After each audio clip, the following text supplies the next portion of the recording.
देखो ये है डेफिनेशन तत्व क्या है। तो तत्व के बारे में, तत्व वह शुद्ध पदार्थ है जिसे किसी भी ज्ञात भौतिक एवं रासायनिक विधियों से ना तो दो या दो से अधिक पदार्थों में विभाजित किया जा सकता है और ना ही अन्य सरल पदार्थों के योग से बनाया जा सकता है, उसे हम तत्व कहते हैं। ठीक, जैसे सोना, चांदी, ऑक्सीजन आदि। अब बात आई यौगिक की। कंपाउंड किसे कहते हैं? वह शुद्ध पदार्थ जो रासायनिक रूप से दो या दो से अधिक तत्वों के एक निश्चित अनुपात में रासायनिक संयोग से बने हैं, यौगिक कहलाते हैं। यौगिक के गुण उनके अवयवी तत्वों के गुणों से भिन्न होते हैं या भिन्न होता है। सही है। जैसे जल, जल ऑक्सीजन एवं हाइड्रोजन से मिलकर बनता है। इसमें ऑक्सीजन जलने में सहायक होता है और हाइड्रोजन खुद जलता है, लेकिन इन दोनों का यौगिक जल आग को बुझा देता है। यानी कि जो तत्व मिला के हम यौगिक बना रहे हैं उनके जो गुण होंगे वो उससे मूल पदार्थ से अलग होंगे। ठीक, इसी तरह से अब हम पढ़ेंगे मिश्रण। तो मिश्रण वह पदार्थ जो दो या दो से अधिक तत्वों या यौगिकों के किसी भी अनुपात में मिलाने से प्राप्त होता है, मिश्रण कहलाता है। इसे सरल विधि यौगिक विधि द्वारा पुनः प्रारंभिक अवयवों में प्राप्त किया जा सकता है, जैसे हवा। समांग मिश्रण, निश्चित अनुपात में अवयवों को मिलाने से समांग मिश्रण का निर्माण होता है। इसमें प्रत्येक भाग के गुणधर्म एक समान होते हैं, जैसे चीनी या नमक का जलीय विलयन, हवा आदि। अब बात आई विषमांग मिश्रण। अनिश्चित अनुपात में अवयवों को मिलाने से विषमांग मिश्रण का निर्माण होता है। इसके प्रत्येक भाग के गुण एवं उसके संघटक भिन्न भिन्न होते हैं, जैसे बारूद, कुहासा आदि। अब कुछ विधियाँ हैं मिश्रण को अलग करने की। कुछ विधियाँ जैसे पहली है रवाकरण, क्रिस्टलाइजेशन, क्रिस्टलीकरण। इस विधि के द्वारा अकार्बनिक ठोस मिश्रण को अलग किया जाता है। इस विधि में अशुद्ध ठोस मिश्रण को उचित विलायक के साथ मिलाकर गर्म किया जाता है तथा गर्म अवस्था में ही कीप द्वारा छान लिया जाता है। छानने के बाद विलयन को कम ताप पर धीरे धीरे ठंडा किया जाता है। ठंडा होने पर शुद्ध पदार्थ क्रिस्टल के रूप में विलयन से पृथक हो जाता है। जैसे शर्करा और नमक के मिश्रण को इथाइल एल्कोहल में 348 केल्विन ताप पर गर्म कर इस विधि द्वारा अलग किया जाता है। ठीक है जी। इसका शर्करा और नमक का मिश्रण एथाइल एल्कोहल में मिला हो तो उसे हम 348 केल्विन ताप पर करें तो सब चीज़ अलग है जाएगी, मतलब शर्करा अलग, नमक अलग और एल्कोहल अलग। ठीक, अब देखो अगली विधि है हमारी आसवन विधि। तो आसवन विधि में जब दो क्वथनांकों में क्या हो, जब दो द्रवों के क्वथनांकों में अंतर अधिक होता है तो मिश्रण को आसवन विधि से पृथक करते हैं, अर्थात यह द्रवों के मिश्रण को अलग करने की विधि है। इसका प्रथम भाग बाष्पीकरण एवं दूसरा भाग संघनन, कंडेंसन कहलाता है। ठीक है, एक भाग वेपोरेशन और दूसरा भाग कंडेंसन कहलाता है। ऊर्ध्वपातन, सब्लिमेशन। इस विधि के द्वारा दो ऐसे ठोस के मिश्रण को अलग करते हैं जिनमें एक ठोस ऊर्ध्वपातित हो, दूसरा नहीं। इस विधि से कर्पूर, नेफ्थलीन, अमोनियम क्लोराइड, एंथ्रासीन आदि को अलग करते हैं। आंशिक आसवन। इस विधि से वैसे मिश्रित द्रवों को अलग करते हैं जिनके क्वथनांकों में अंतर बहुत कम होता है। खनिज तेल या कच्चे तेल में से शुद्ध डीजल, पेट्रोल, मिट्टी तेल, कोलतार आदि इसी विधि द्वारा किया जाता है। इसके बाद आई वर्णलेखन, क्रोमेटोग्राफी। यह विधि इस तथ्य पर आधारित है कि किसी मिश्रण के विभिन्न घटकों की अवशोषण क्षमता भिन्न भिन्न होती है तथा वे किसी अधिशोषक पदार्थ में विभिन्न दूरियों पर अवशोषित होते हैं तथा इस प्रकार वे पृथक कर लिए जाते हैं। इसके बाद आई भाप-वाष्पन, स्टीम डिस्टिलेशन। इस विधि से कार्बनिक मिश्रण को शुद्ध किया जाता है जो जल में अघुलनशील होता है परंतु भाप के साथ वाष्पशील होता है। इस विधि द्वारा विशेष रूप से उन पदार्थों का शुद्धिकरण किया जाता है जो अपने क्वथनांक पर अपघटित हो जाते हैं, जैसे एसीटोन, मेथिल एल्कोहल आदि। अब बात आई पदार्थ की अवस्था परिवर्तन। एक होती है द्रवणांक, मेल्टिंग पॉइंट क्या है। गर्म करने पर जब ठोस पदार्थ द्रव अवस्था में परिवर्तित होते हैं तो उनमें से अधिकांश में यह परिवर्तन एक विशेष दाब पर तथा एक नियत ताप पर होता है। यह नियत ताप द्रव वस्तु का द्रवणांक, मेल्टिंग पॉइंट कहलाता है। जब पदार्थ गलता है, ठोस के आखिरी कण तक रहता है, तब तक ताप स्थिर रहता है यदि विशेष दाब नियत रहे। मतलब जैसे बर्फ़ पिघल रही है तो जब तक उसका एक कण है तो जो टेम्परेचर है या दाब है वो नियत रहेगा। ठीक है। इसके बाद हिमांक, फ्रीजिंग पॉइंट। किसी विशेष दाब पर वह नियत ताप जिस पर कोई द्रव जमता है हिमांक कहलाता है। सामान्यतः पदार्थ का द्रवणांक एवं हिमांक का मान बराबर होता है। जैसे बर्फ का द्रवणांक एवं हिमांक 0 डिग्री सेल्सियस है। अशुद्धियों की उपस्थिति में पदार्थ का हिमांक और द्रवणांक दोनों कम हो जाता है। इसके बाद देखेंगे द्रवणांक का दाब का प्रभाव। द्रव्यांक पर दाब का प्रभाव। उन पदार्थों के द्रवणांक दाब बढ़ाने से बढ़ जाते हैं जिनका आयतन गलने पर बढ़ जाता है, जैसे मोम, तांबा आदि। उन पदार्थों के द्रवणांक दाब बढ़ाने से घट जाता है जिनका आयतन गलने पर घट जाता है, जैसे बर्फ, ढनवा, लोहा आदि। गलने तथा जमने पर आयतन में परिवर्तन। क्रिस्टलीय पदार्थों में से अधिकांश पदार्थ गलने पर आयतन में बढ़ जाते हैं। ऐसी दशा में ठोस अपने ही गले हुए द्रव में डूब जाता है। ढला हुआ लोहा, बर्फ, एंटीमनी, बिस्मित, पीतल आदि गलने पर आयतन में सिकुड़ते हैं। अतः इस प्रकार के ठोस अपने ही गले द्रव में प्लवन करते रहते हैं। इसी विशेष गुण के कारण बर्फ का टुकड़ा गले हुए पानी में प्लवन करता है। सांचे में केवल वे पदार्थ ढाले जा सकते हैं जो ठोस बनने पर आयतन में बढ़ते हैं, क्योंकि तभी वे सांचे के आकार को पूर्णतः प्राप्त कर सकते हैं। मिश्रण धातु ऐसे पदार्थ के बने होते हैं मुद्रण धातु ऐसे पदार्थ के बने होते हैं जो जमने पर आयतन में बढ़ते हैं। आगे पढ़ेंगे हम कि चांदी या सोने की मुद्राएं ढाली नहीं जाती, केवल मोहर स्टैंप लगाकर बनाई जाती हैं। ठीक है, चांदी या सोने की मुद्राएं ढाली नहीं जाती, केवल स्टैंप मोहर लगाकर बनाई जाती है। उन पर एक ऊपर से पानी जैसा फिर दिया जाता है, सही है, मोहर लगा दिया जाता है। मिश्र धातुओं का द्रव्यमान MP उन्हें बनाने वाले पदार्थों के गलनांक से कम होता है, क्योंकि अशुद्धियाँ डाल देने पर पदार्थ का गलनांक घट जाता है। हिमकारी मिश्रण फ्रीजिंग मिक्सर। किसी ठोस को उसके द्रव्यमांक पर गलने के लिए ऊष्मा की आवश्यकता होगी, जो उसकी गुप्त ऊष्मा होगी। यह ऊष्मा साधारणतः बाहर से निकलती है, जैसे जल में बर्फ का टुकड़ा मिलने पर बर्फ गलेगी, परंतु गलने के लिए द्रव्यमांक पर वह जल से ऊष्मा लेगी, जिससे जल का तापमान घटने लगेगा और मिश्रण का ताप घट जाएगा। हिमकारी मिश्रण का बनना इसी सिद्धांत पर आधारित है। उदाहरण, घर पर आइसक्रीम बनाने के लिए नमक का 1 भाग एवं बर्फ का 3 भाग मिलाया जाता है। इसी मिश्रण का ताप -22 डिग्री सेल्सियस प्राप्त होता है। सही है, मतलब दोनों को मिला देते हम तो टेम्परेचर वो -22 डिग्री पहुंच जाता है। इसी तरह से हम देखें वाष्पीकरण क्या है। वेपोराइजेशन। द्रव से वाष्प में परिवर्तित होने की क्रिया वाष्पीकरण कहलाती है। जब कोई चीज़ लिक्विड से गैस में बदल जाए तो उसे वाष्पीकरण वेपोराइजेशन कहते हैं। यह 2 प्रकार की होती है, वाष्पन इवेपोरेशन, क्वथन बॉइलिंग। क्वथनांक से कम तापमान पर द्रव के वाष्प में परिवर्तन होने की क्रिया को वाष्पन कहते हैं, यानी कि क्वथनांक से कम, ठीक है, उबलने से कम तापमान है तो जो वाष्प में बदलना है तो वो वाष्पन है। वाष्पन की क्रिया निम्न बातों पर निर्भर करती है, डिपेंड होती है। सही है, पहला क्वथनांक का कम होना। क्वथनांक जितना कम होगा वाष्पन की क्रिया उतनी ही अधिक तेजी से होगी। मतलब पानी जितना ज़्यादा खोलेगा और वाष्पन उतना ही अधिक होगा। क्वथनांक जितना कम है, क्वथनांक मतलब उसकी जो गर्म करने की क्षमता है वो जितनी ज़्यादा है, और क्वथनांक मतलब ठंडा होने की जो क्षमता है वो कम है। क्वथनांक मतलब ठंडेपन को प्रदर्शित करता है, जितना कम है और वाष्पन की क्रिया उतनी ही अधिक होगी। ठीक, जितना पानी ज़्यादा खोलेगा वाष्पन उतना ज़्यादा, सीधी सी बात यहाँ है। द्रव का ताप अधिक होने से वाष्पन अधिक होगा। द्रव के खुले पृष्ठ का क्षेत्रफल अधिक होने पर वाष्पन तेजी से होगा। जितना बड़ा बर्तन है उतना ज़्यादा पानी भाप में बदलेगा। सही है, क्षेत्रफल पर निर्भर करेगा वाष्पन। द्रव के पृष्ठ पर वायु बदलने पर वाष्पन तेज होगा। ठीक है, नहीं, अगर गर्म वायु तो वाष्पन तेज, ठंडी वायु तो वाष्पन कम। द्रव के पृष्ठ पर वायु का दाब जितना ही कम होगा वाष्पन उतनी ही तेजी से होगा। द्रव के पृष्ठ पर वाष्प दाब जितना बढ़ता जाएगा वाष्पन की दर उतनी घटती जाएगी। क्वथनांक बॉइलिंग पॉइंट। दाब के किसी दिए हुए नियत मान के लिए वह नियत ताप जिस पर कोई द्रव उबलकर द्रव अवस्था से वाष्प की अवस्था में परिणत हो जाए तो वह नियत ताप द्रव का क्वथनांक कहलाता है। दाब बढ़ाने से द्रव का क्वथनांक बढ़ जाता है और दाब घटने से द्रव का क्वथनांक घट जाता है। ठीक है, दाब बढ़ाने से द्रव का क्वथनांक बढ़ जाएगा, दाब घटाने से द्रव का क्वथनांक घट जाएगा। अब बात आई परमाणु संरचना की।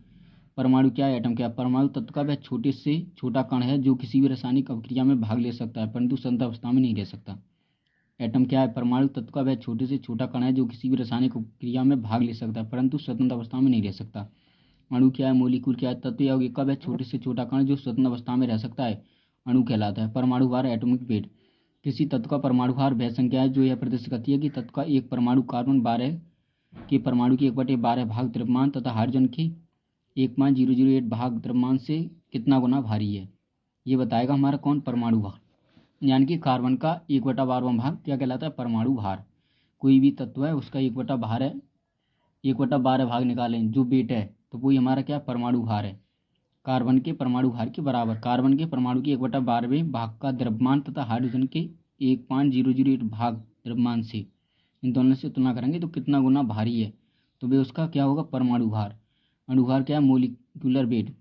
किसी पदार्थ का अणुभार वह संख्या है जो यह प्रदर्शित करती है कि उस पदार्थ का एक अणु कार्बन 12 के एक परमाणु के 1/12 भाग से कितना गुना भारी है। 1/12 मोल धारणा, मोल कंसेप्ट। एक मोल किसी भी निश्चित सूत्र वाले पदार्थ की वह राशि है जिसमें इस पदार्थ के इकाई सूत्र की संख्या उतनी ही है जितना शुद्ध कार्बन 12 आइसोटोप के ठीक 12 ग्राम परमाणुओं की संख्या है।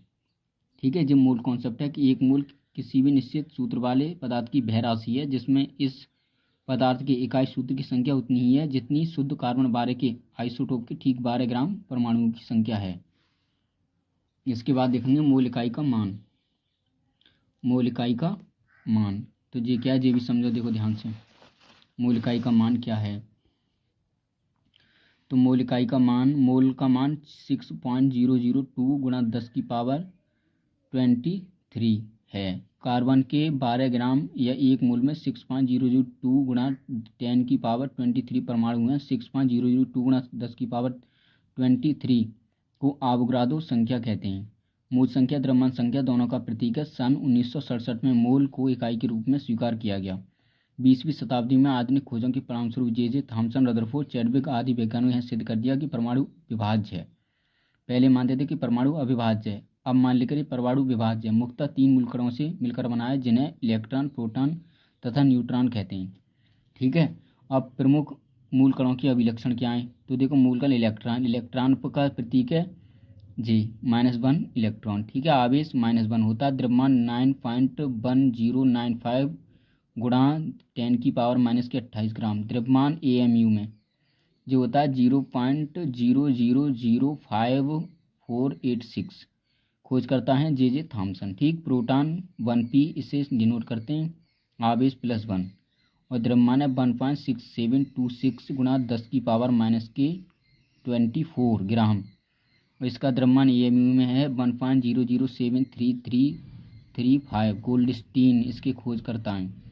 न्यूट्रॉन को N से डिनोट करते हैं, इसका जो आवेश है वो 1.6749 गुणा 10 की पावर 24 ग्राम। जे इसका द्रव्यमान है। AMU में इसका 1.008724 जे AMU में द्रव्यमान है और जे ग्राम में है। ठीक, इसकी खोज करता है चैडविक।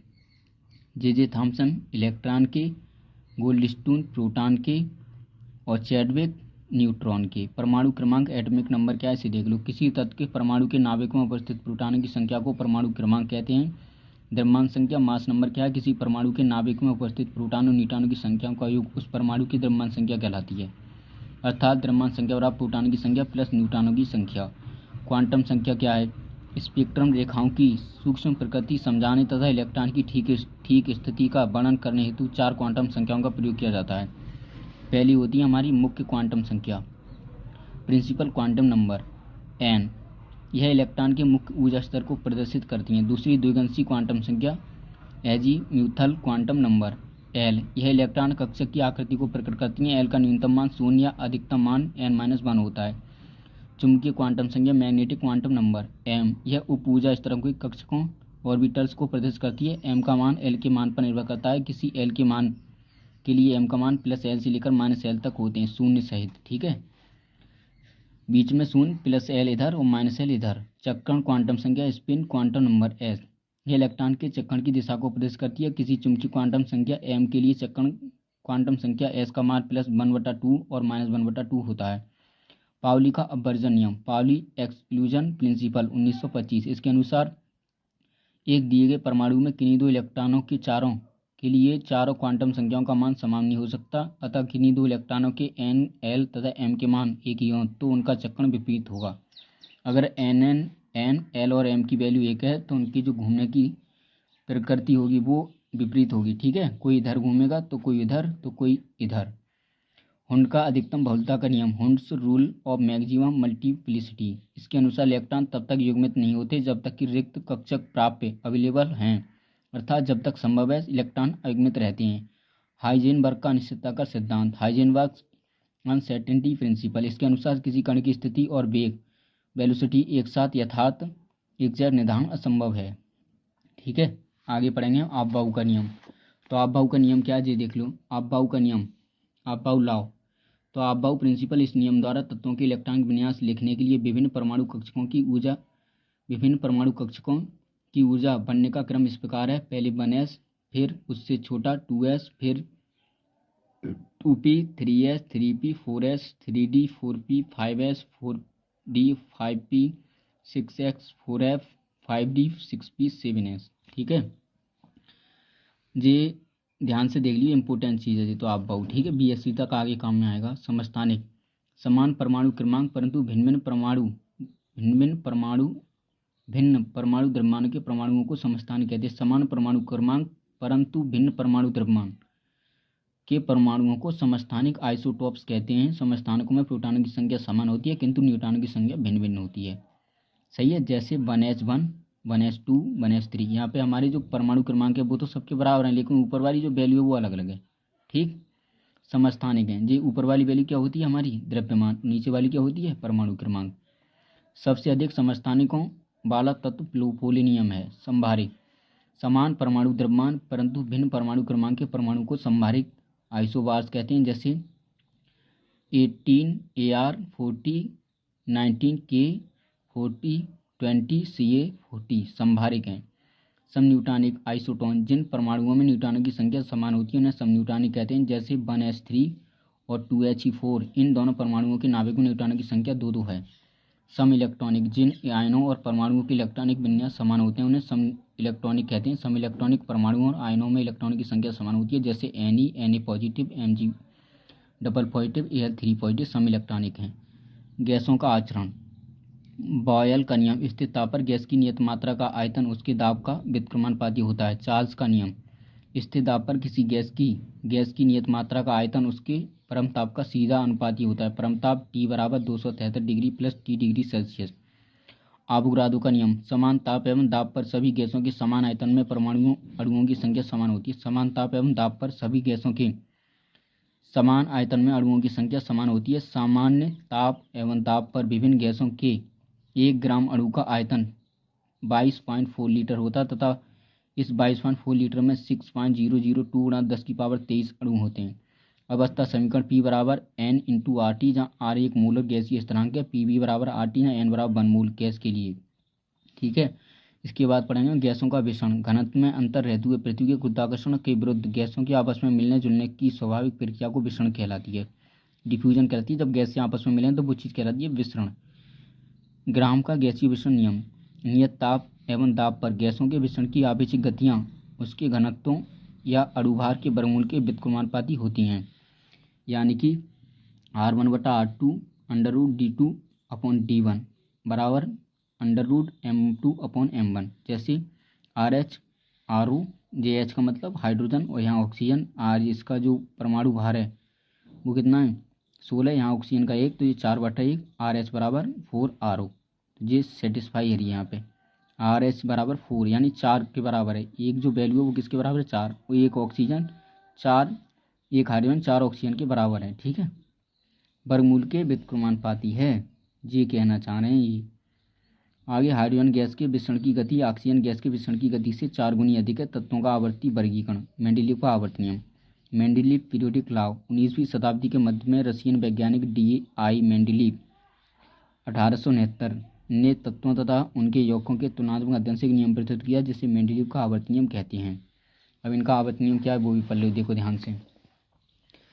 यहाँ पे मेंडेलीव के आवर्त नियम के अनुसार तत्वों का भौतिक एवं रासायनिक गुण उनके परमाणु भारों के आवर्त फलन होते हैं। मानक उनके रासायनिक जो भौतिक रासायनिक गुण हैं उनके एटॉमिक वेट के अनुसार होंगे। जिनमें ज़्यादा वेट है उनमें ज़्यादा गुण और जिनमें कम वेट है उनमें कम गुण।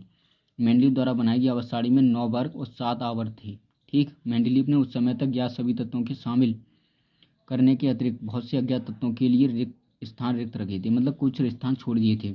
मेंडेलीव की आवर्त सारणी के दोष, हाइड्रोजन को क्षार धातु एवं हैलोजन जैसे दोहरी व्यवहार के कारण दोनों वर्गों में रखा गया। समान गुण वाले तत्वों को अलग अलग रखा गया, जैसे Cu और Hg, Ag और Ti, Au और Pt तथा Ba तथा Pb।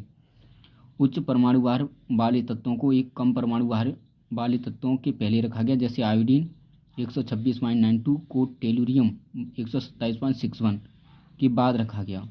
यानी कि इसका 92 है, यहाँ पे 61 है, तो ये इसके बाद रखी। ठीक है, कम परमाणु भार वाले को बाद में और ज़्यादा वाले को पहले। समस्थानिकों के स्थान नहीं था इनकी टेबल में। 8वें वर्ग में 3 तत्वों को एक साथ समूहित करना, और यहाँ पे 8वें वर्ग में 3 तत्व एक साथ रख दिए।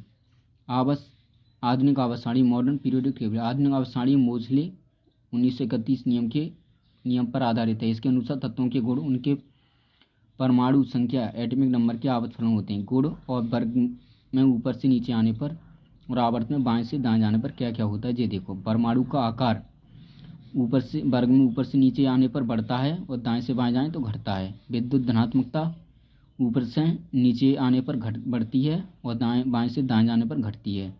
आयनन ऊर्जा ऊपर से नीचे आने पर घटती है और बाएं से दाएं जाने पर बढ़ती है। विद्युत ऋणात्मकता घटती है और बढ़ती है। इलेक्ट्रॉन गति घटती है बढ़ती है। आधुनिक आवर्त सारणी में आवर्त संख्या 7 होती है एवं वर्ग की संख्या 9 होती है। ठीक, वर्ग फर्स्ट से लेकर 7 तक 2 उपवर्ग ए एवं बी में बटे हैं। इस प्रकार उपवर्गों सहित कुल वर्गों की संख्या 18 है। ठीक है, प्रत्येक आवर्त का प्रथम सदस्य क्षार धातु है और अंतिम सदस्य कोई अक्रिय गैस इनर्ट गैस है। सिर्फ पहली आवर्त का पहला सदस्य हाइड्रोजन जो अपवाद है। आधुनिक आवर्त सारणी में परमाणु संख्या 57 से लेकर 71 तक को लेंथेना श्रेणी, परमाणु संख्या 89 से लेकर 103 तक को एक्टिना श्रेणी कहा जाता है। आयनन विभव ऊर्जा की वह न्यूनतम मात्रा जो तत्व की एक गैसीय परमाणु की बाह्यतम कक्षा से एक इलेक्ट्रॉन को बाहर निकालने के लिए आवश्यक है, आयनन विभव कहलाता है। एक बात और है इम्पोर्टेंट कि जो फ्लोरीन है, फ्लोरीन की विद्युत चालकता सबसे अधिक होती है। ठीक है, फ्लोरीन निष्क्रिय गैसों का गलनांक निम्न होता है, वहीं वर्ग 4 ए के तत्वों का गलनांक उच्चतम होता है। इसके बाद रासायनिक बंधन क्या है। इलेक्ट्रॉनों के पुनर्वितरण के फलस्वरूप बने बंधन को परमाणु बंधन एटॉमिक बॉन्ड कहते हैं। परमाणु बंधन 3 प्रकार के होते हैं। वैद्युत संयोजी बंधन इलेक्ट्रोवेलेंट बॉन्ड, दूसरे सहसंयोजी बंधन कोवेलेंट बॉन्ड, तीसरे उपसहसंयोजी बंधन कोऑर्डिनेट बॉन्ड। विद्युत संयोजी बंधन इलेक्ट्रोवेलेंट बॉन्ड जब बंध का निर्माण इलेक्ट्रॉन के स्थानांतरण के द्वारा होता है तो उसे वैद्युत संयोजी बंध कहते हैं। जैसे Na पॉजिटिव प्लस यहाँ पे Cl। अब जो बंध है यहाँ पे जो इस प्रकार का 2 इधर 2 इधर 2 इधर 2 इधर, ठीक, कार्बन आगे Na पॉजिटिव, इसी तरह Cl के चारों तरफ बंध है नेगेटिव या NaCl। ठीक है, यहाँ पे Na पॉजिटिव Cl नेगेटिव है। आयनिक यौगिकों के गुण। आयनिक यौगिक ध्रुवीय घोल में प्रायः घुलनशील होती है। वह घोलक जिनका परावैद्युत स्थिरांक उच्च होता है ध्रुवीय घोलक कहलाता है। जैसे जल, द्रवणांक एवं क्वथनांक उच्च होते हैं। जलीय घोल विद्युत का सुचालक होता है। आयनन की मात्रा प्रायः उच्च होती है। जालक ऊर्जा किसी रवा क्रिस्टल के आयनों को एक दूसरे से अनंत दूरी तक अलग करने के लिए आवश्यक ऊर्जा को जालक ऊर्जा कहते हैं। सहसंयोजी बंध। कोवेलेंट बॉन्ड क्या है। जब दो सदस्य और असदस्य परमाणु अपनी बाह्यतम कक्षा के इलेक्ट्रॉनों को आपस में साझा करके संयोग करते हैं तब उनके बीच रिक्त बंध को सहसंयोजन बंध कहते हैं। जैसे Cl आपस में मिले तो Cl2 बना। तो यहाँ पे इन दोनों ने जो ये बॉन्ड अब बीच में ये वाला ये बॉन्ड आपस में दोनों क्या कर रहे हैं, साझेदारी कर ली इन्होंने, दोनों शेयर कर रहे हैं इसे। ठीक है, इसी तरह Cl2 बन रहा है। आगे देखेंगे हम सहसंयोजी यौगिकों के गुण। तो सहसंयोजी यौगिकों के निम्नलिखित गुण हैं। सहसंयोजी बंधन दृढ़ रिजिड और दिशात्मक डायरेक्शनल होता है, अतः वे विभिन्न स्थानिक अवस्था स्पेसियल अरेंजमेंट में रहते हैं व त्रिविम समाव्यता प्रदर्शित करते हैं। दूसरे सहसंयोजी यौगिक आणविक रूप में रहते हैं, ना कि आयनिक रूप में। इस कारण वे घोल की अवस्था में विद्युत के कुचालक होते हैं। दाब की सामान्य अवस्था में ये प्रायः गैस, वाष्पीय एवं मुलायम ठोस पदार्थ होते हैं। इनका द्रवणांक एवं क्वथनांक निम्न होता है। नंबर 5, ध्रुवीय घोलकों में प्रायः घुलनशील किंतु ध्रुवीय घोलकों में प्रायः घुलनशील होता है। ध्रुवीय घोलकों में प्रायः अघुलनशील किंतु अध्रुवीय घोलकों में प्रायः घुलनशील होता है। विद्युत ऋणात्मकता एवं बंध की प्रकृति। जब दो परमाणुओं की विद्युत ऋणात्मकता के बीच काफी अंतर हो तब उनके बीच बंधन आयनिक होगा। जब दो परमाणुओं के बीच की विद्युत ऋणात्मकता के बीच अंतर हो, यहाँ पे बंधन, दोबारा समझो जी, विद्युत ऋणात्मकता में बंध की प्रकृति। जब दो परमाणुओं के बीच की विद्युत ऋणात्मकता के बीच काफी अंतर हो तब उनके बीच बंधन आयनिक होगा। जब दो परमाणुओं के बीच विद्युत ऋणात्मकता के बीच अंतर हो, यहाँ पे ज़्यादा अंतर है, यहाँ पे कम अंतर है, ठीक है, तब बंधन ध्रुवीय सहसंयोजक होगा। जब दो परमाणुओं के बीच विद्युत ऋणात्मकता के बीच अंतर शून्य के बराबर होगा तब सहसंयोजी बंधन होगा। उपसहसंयोजी बंधन ऐसा बंध जो दो परमाणुओं के बीच एक इलेक्ट्रॉन जोड़ी की साझेदारी से बनता है किंतु साझेदारी का इलेक्ट्रॉन जोड़ी पर सिर्फ एक ही परमाणु द्वारा प्रदत्त होती है। उपसहसंयोजी बंधन में जो परमाणु इलेक्ट्रॉन जोड़ी प्रदान करता है उसे प्रदाता और जो परमाणु इलेक्ट्रॉन जोड़ी को स्वीकार करता है उसे स्वीकारक एक्सेप्टर कहते हैं। जैसे H2SO4 के निर्माण में HOS